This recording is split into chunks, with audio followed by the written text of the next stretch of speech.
أعوذ بالله من الشيطان الرجيم. بسم الله الرحمن الرحيم. والله خلقكم ثم يتوفاكم ومنكم من يرد إلى أرذل العمر لكي لا يعلم بعد علم شيئا ان اللہ علیم قدیر. صدق اللہ العظیم.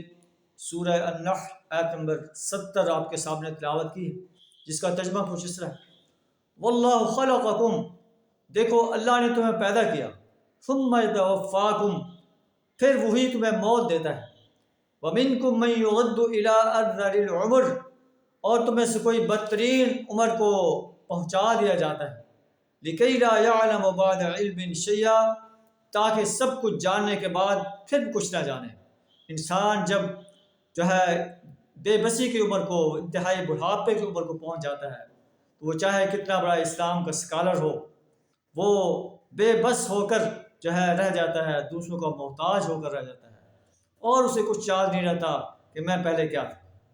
تو اللہ فرماتا ہے کہ اپنی اس حالت پر غور کرو، اللہ کی نعمتوں کا شکر ادا کرو کہ اللہ نے تمہیں زندگی عطا کی، تمہیں جوانی عطا کی، تمہیں فرصت کے لمحات عطا کیے، تمہیں اپنی نعمتوں سے نوازا.